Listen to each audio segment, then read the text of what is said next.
嗨，大家好，我是爱做美食的于姐。大家都知道山东有喜饼，你们知道河南也有喜饼吗？在我们河南当地，喜乐得子、老来抱孙、家里盖房建楼，都会烙很多的喜饼哦。喜饼在我们这里也叫芝麻盐小糖馍。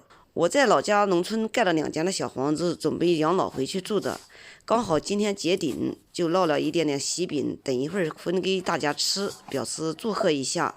我就用老面和点面，想看老面的制作过程，点我头像。我前2天刚发布的制作老面的详情。面和好以后，上面抹点油，黄纸表面烘干，盖住盖子，醒花至2倍大。趁着洗面的时间，我们来炒一碗白芝麻，等一会儿做馅料用的。这个白芝麻是我清洗干净晒干后的。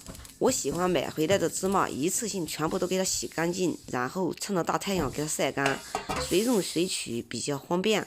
芝麻炒黄炒香后，倒入一个烤盘里，然后等它冷凉后，倒入食品袋里，用擀面杖给它擀碎。芝麻也不需要擀得太碎，就像我这样就可以了。然后再加适量的红糖，不喜欢吃红糖的用白糖也可以。因为红糖里面有疙瘩，所以我给它倒入芝麻一起，再给它擀一擀，这样比较细腻。我们家里面的红糖就这么多了，不够我又加一点点白糖，总共2个糖加一起是150克，芝麻是250克，这个甜度是刚刚好的，可以提供给大家一个参考。把糖给它摇拌均匀以后，倒在碗里备用。我们来看看面发好了没有。发好的面明显体积变大，用手沾点面粉，用手戳个洞，不塌陷不飞缩，这个面已经发得差不多了。用老面和面必须要加碱，加碱的比例就是1斤的湿面团加1克的碱面，按此推算。今天图省事儿，加的是干碱面，加干碱面必须要多揉一会儿，因为干碱面难以揉搓均匀。碱面一定要揉搓均匀哦，揉搓不均匀，蒸出来的馒头或者烙出来的饼里面有黄色的斑纹。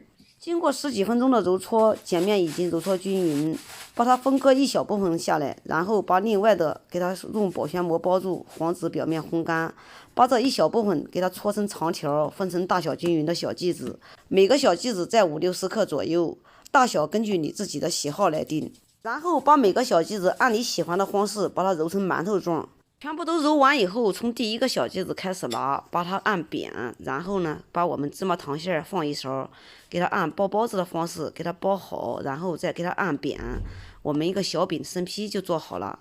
按此方法把所有的生坯全部都给它做好，也可以边做边烙，因为我这个面才发了8层，可以让它2次醒花的时间长一点。按此方法把饼全部都做好。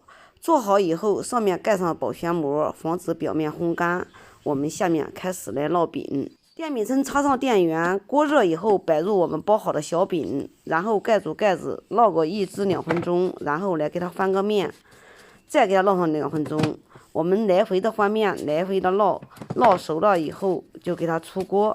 我的电饼铛功率非常大，就这样烙，2面一烙就熟了。有的电饼铛功率小的，我再教你一个好方法，就像我这一样，给它滚一圈，这样能蒸香，也可以把它边边上都可以滚熟，不用担心边边上不熟的问题。